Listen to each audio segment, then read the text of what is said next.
a good friend and a friend of the program and a great writer, Brad Meltzer, is with us, and he has written History Decoded, the 10 greatest conspiracies of all time. And this is absolutely a Glenn Beck book because it's riddled with things for the ADD, and it has actual history in it and things that for instance, I'm just reading about D.B. Cooper.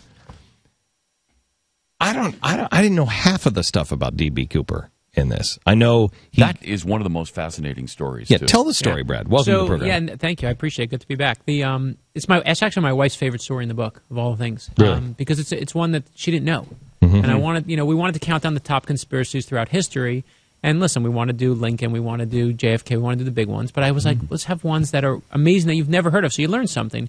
So D.B. Cooper gets on a plane, and he says, "I want 200." He says to the flight attendant, "I have a bomb. I want $200,000 in $20 bills and 4 parachutes, or I'm blowing the plane up." And so they land the plane. They let everyone on the plane off, and then D.B. Cooper, they take off again. They go into Tahiti. They're having their wherever they're going to let them off. He gets the money, and he gets the money, right? Gets the money, yeah. gets the parachutes, and all of a sudden, he opens the back door of the plane and jumps out and disappears. Now, the best part of the story is it's to this day the only unsolved hijacking in U.S. history. Yeah. And what I love in this chapter is we actually give you an answer. We found a guy. There's a guy named Kenny Christensen. A few years ago, dies. He's on his deathbed. Tells his brother right before he dies, "I have something I'm ashamed to tell you." And the brother doesn't know what it is. And the guy dies. So now the brother starts going through his stuff. And as he's going through his stuff, he's like, "Oh my gosh, I think my brother's D.B. Cooper." And he finds his brother was a Northwest Airlines pilot. D.B. Cooper was on a Northwest Airlines plane. And his brother was fired, so he has an axe to grind. And then his brother is digging ditches for a living. That's what he's doing, making no money. But right after D.B. Cooper jumps, his brother pays for his house in cash and opens up a bank account with $180,000 in it. So he's either the best ditch digger of all time, right?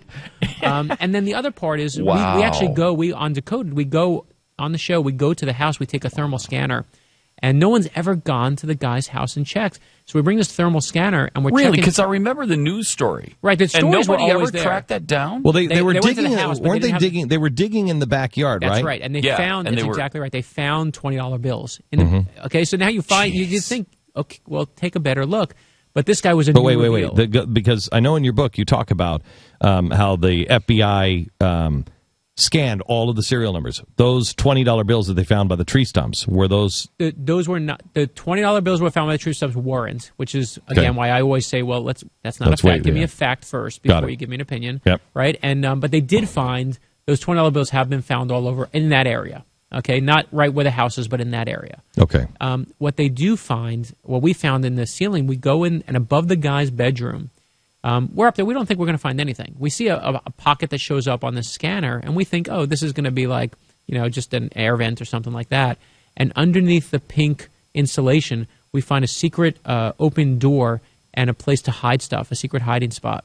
Now, I don't know about your bedroom, but above my bedroom, we do not have secret hiding spots. Right. Right? And then they go through his picture frame. The brother finds behind his picture frame, where there's a nice picture, is he opens up the picture frame, and there's another picture behind it hidden. And it's a picture of this guy, his brother, walking in what looks like, and you see the picture in the book, a big giant sack of money and a briefcase that fits perfectly into that hiding spot. And it's an amazing story, one of my favorites. It's the perfect crime. And I was like, it's a great conspiracy. What I hate is that D.B. Cooper has become a folk hero. Yeah. You know what he is? He's a criminal. Yeah. We should not be celebrating criminals, right? But what I want to do is tell the real story. So when you get, and as you said, we give you the evidence. When you open up each chapter of the book, it's not just a chapter. There's a little flap, and you can pull out, here's the FBI report. Here's what he looks like. We give you his actual ticket for the airline. And you get to examine that evidence and look at it yourself. But you really believe that he was D.B. Cooper? I think that guy is D.B. Cooper. Right? Yeah. I do. There's reports. A report came out yesterday that said there's a new person who they're claiming is D.B. Cooper, and they got a new person. I called my friend in the FBI, and he says it's not going to check out. So we'll see, but that's the best one we've got. I love telling the story, and that's why it's a great conspiracy, right? Great conspiracies tend to, by nature, not have And answers. an amazing story. He did get away with it. He got away with the crime. He didn't die. And all these people, right, didn't die. And listen, this is Well, I mean, when I remember the story growing up, we didn't know if he'd lived or died. Right. And I mean, he could have gone into the Columbia River and... Yes. Right. They found some of the money. If it's this guy, he obviously lived and okay, so thrived. Let's go through a couple of them. Some people say that John Wilkes Booth was not captured, that he lived under an alias. Give me that story. So a couple years ago, and someone had read one of my novels, a lawyer, and it was a lawyer for the family for John Wilkes Booth, who famously shot Abraham Lincoln. And they call me up, and the lawyer says to me, I represent the family of John Wilkes Booth, and we have a story to tell you. And their story is that their relative, every history book will tell you, John Wilkes Booth died 12 days after he shot Abraham Lincoln in a barn in Maryland. He says they want to tell you that their relative did not die in a barn. He actually escaped. He took on a new alias. He lived for many years, and he's not the one buried in the coffin. Brad, do you want to hear that story? No. Yes, I want. No. I have to go now. I'm sorry. Yeah. I'm very busy Late for a dinner appointment. Yeah, and so of course I say I want to hear the story. So the amazing part of the family story, and we put in the book. You can read the letter. You pull out the letter that John Wilkes Booth left behind when he shot Lincoln. We leave you the actual will they gave us. They have the will of their relative. And what is amazing is you have this 90-year-old woman, and I said, why are you telling the story now? Why now, after all these years? She said, when I was a little girl, my family sat me down and said, we're related to John Wilkes Booth, and the family secret is he escaped after he shot Lincoln, and you can't tell anyone. And she said, the reason I'm telling it now is because I'm 90 years old, I'm going to die soon. And before I die, I want the truth told. She wasn't trying to make money. She didn't want fame. She wasn't trying to make a movie deal. She just wanted the truth out there. And I'm very skeptical, especially when it comes to conspiracies. You know me well enough like that. But I believe deathbed confessions. I believe at the end of your life, there's very little manipulation. So you believe that he did escape? No, I don't actually. I actually don't. Oh. After looking at the evidence, I believe she was told that story and believes it. Okay. When we looked She at the believes evidence, it, I you believe don't. she believes it. Here's why. And we looked into this, and you'll see, is when you look at the will, and again, we all love artifacts. You got to look at the artifact, look at the truth. The will shows what John Wilkes Booth left, what they left to John Wilkes Booth family. There's no signature at the bottom of the will.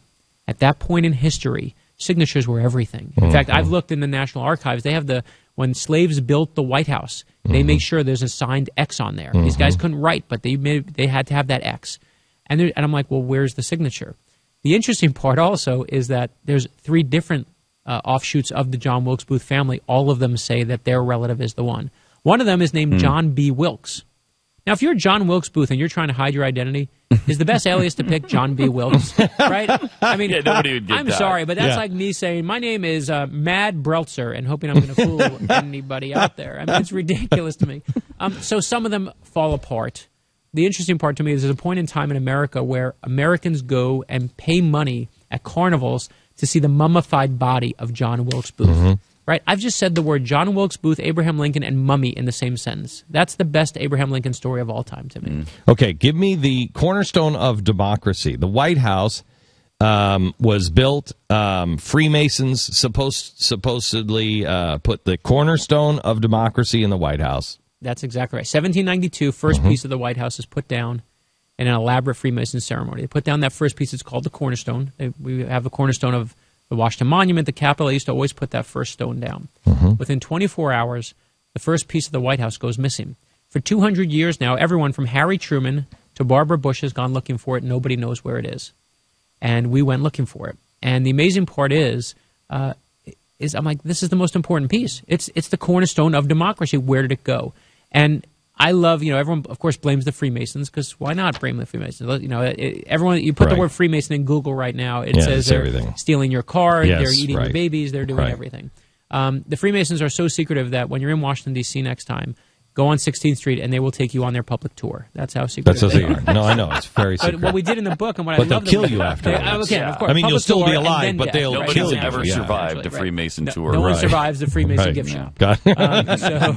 After you buy their crap, then it's over. Then that's it, right? You have to spend the money first. And so what we put in, what I do like that we put in the book is, we actually show you the inner sanctum of the Freemason headquarters in Washington, D.C. You're holding it up right now. This is the best part of this book. It has all of these little things. In each chapter, you open up a little envelope, and it has. Your kids will love this, and this is the way kids love to learn history. This is the way you'll love to learn history. is in this book. Again, it's called History Decoded: The 10 Greatest Conspiracies of All Time. But your kids will absolutely love it. I loved it myself. Anyway. So basically, and there's the inner sanctum. You get to see it. And what was fascinating to me is when Harry Truman, when they tore apart the White House and built the Truman balcony on the back, they said, you know what, we're down here, we're digging around, let's try and find the cornerstones. So they bring in these kind of World War II era mine detectors, and they actually hear the beep, beep, beep, beep, beep, and they're like, we got it. And at that moment in time, Harry Truman says, stop digging.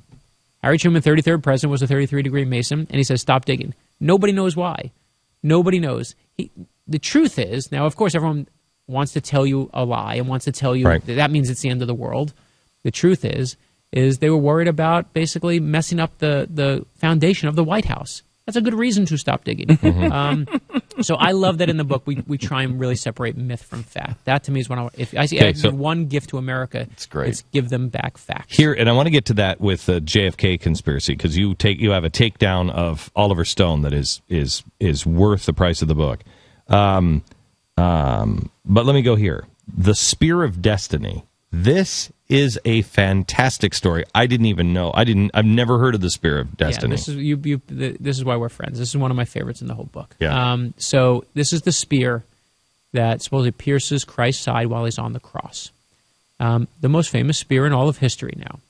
And what's interesting to me is they say that it has been passed down through history. This spear went to Constantine, went to Otto I, Napoleon, and that all these great rulers, over 20 different rulers, had power because they had the power of the spear. This is like the Ark of the Covenant. In a way, this is Indiana Jones. Well, not only that, that's where they got the idea for the Indiana Jones movie. That's what Spear of Destiny? It's from the Spear of Destiny. Really? That's exactly where it's from. Now, the interesting part to me is whether you believe in magic powers of a spear or not, you know who went looking for the spear is Adolf Hitler. Now, you tell me that Adolf Hitler wants this thing, I want to know what it is, right? I don't care if it's a broom handle. If Adolf Hitler wants it, I want to know why he wants that thing. And the Vatican right now insists that they have the original spear. They say it's buried under the Vatican with a piece of the first cross, with the true cross. And there's a... How do you mean buried?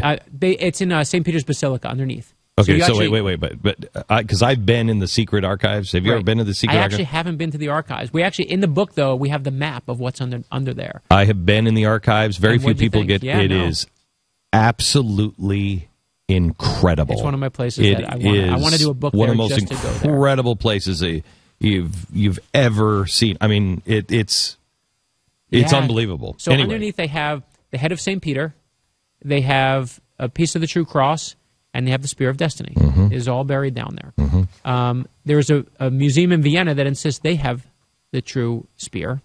Of course, no one will let us test the spear. No one wants to say they don't have the right spear. Correct. The interesting part to me is a number of years ago, a guy approaches me and says that he works for a very powerful man who has the ear of a U.S. president. And again, I'm very doubtful of this, so we check him out. We run him through the police. We check, sure enough, who he works for. It is a guy who is close to a U.S. president. And he says that he was told one day that his boss is the one who has the true spear. Adolf Hitler went looking for it. Adolf Hitler supposedly found one. And what they said is that they stole it, and they gave Adolf Hitler a fake one. They gave Heinrich Himmler a fake one, and that he has the real one. And he says that right now there's a small group that is waiting for the temple to be rebuilt in Jerusalem, and they believe, this small group called the Sons of the Fallen, that God is the bad guy in the story, the devil is the good guy in the story, and one day they hope to take control of the world. Now, you can roll your eyes at the ridiculousness of and the scariness of that. But to me, what is more telling about this guy who came to me is that he doesn't believe for 1 second that the spear has magic powers. He doesn't believe that, of course he doesn't believe that God's the bad one in the story, but he believes that there are people who do believe it and they're willing to kill for it. And I believe that. I believe that too. I believe that very much. And so we show you the story of the Sons of the Fallen in the book, and you don't have to evoke 9/11 to know the danger of a small group with a belief of God that is completely different from our own, the damage you can do. Okay, we've got to get, if you can hang out for a few more minutes. Because I want to get to JFK, but there's also Area 51, and my favorite, is there any gold in Fort Knox? Brad Meltzer has a new book out called History Decoded, and it is absolutely fantastic. He has to go, but we're actually shooting something down at the Grassy Knoll. We're recreating the Zapruder film for the anniversary, and so we're going to be hanging out together down on the Grassy Knoll. That's a little weird. But we're going to show something on television that is absolutely fantastic for the anniversary of the Kennedy assassination. And so he'll be back. And we'll go into some of these things. Can you quickly just go through the Fort Knox story? Yeah, Fort Knox, I got asked to speak at Fort Knox. And I go out there, and all anyone wants to tell me is there's no gold in Fort Knox. What are you talking about? The last time anyone saw it, the last time there was a public audit, and anyone saw the gold in Fort Knox was 1974. Right? I was 4 years old back then. Mm-hmm. I mean, that was crazy to me. So we found a security guard. And the security guard said, and this is not some guy who blinks a lot, who is just going to be a kook or a crazy. He basically says, a member of the military, respected, and says, I was a guard in Fort Knox. I checked my gun one day. There were no bullets inside. I went to my supervisor and I said, sir, why are there no bullets in my gun? He says, you don't need them. We're not guarding anything. There's no gold in Fort Knox. I said, are you kidding me? So then, again, still wanting to test this theory, went and found Senator Huddleston from Kentucky. Fort Knox is in Kentucky. He was there, this former senator was there in 1974 when they let people inside Fort Knox. And we said to him, is there gold in Fort Knox? And he says, I don't know anymore. This is the senator from the state. And we said to him, if there's no gold in there, what do you do? He says, I'd run for the hills right now. That's a scary... That's not just one of those conspiracies from the Civil War. That's scary today. Yeah, we know two senators that cannot get into Fort Knox. And I thought we were going to get in. Right, yeah. The colonel that actually runs the base said to me, I'm going to get you. They said, we're going to get you in. He loves you. We're going to get you in. The military was absolutely fine with us going in. And the Treasury Department at the last second came in and said no. Yeah. No reason, no explanation. So you did not get in. We did not get in, no. And we said to them, if it's there, just show us. And that's the to me it always comes back to the real logic of it. It's not. If it's there, show us. What we found in the book and we show people is what really is in Fort Knox. Because Fort Knox has held some things like the Declaration of Independence, the Constitution in times of crisis. They put it in Fort Knox. And there's some other things that are pretty amazing. You won't believe what's in there. Okay, we'll have you back. Yeah, Thank you, Brad. I would love to. Appreciate it. The name of the book is History Decoded. It is fantastic. It's available everywhere. You and your kids will love it.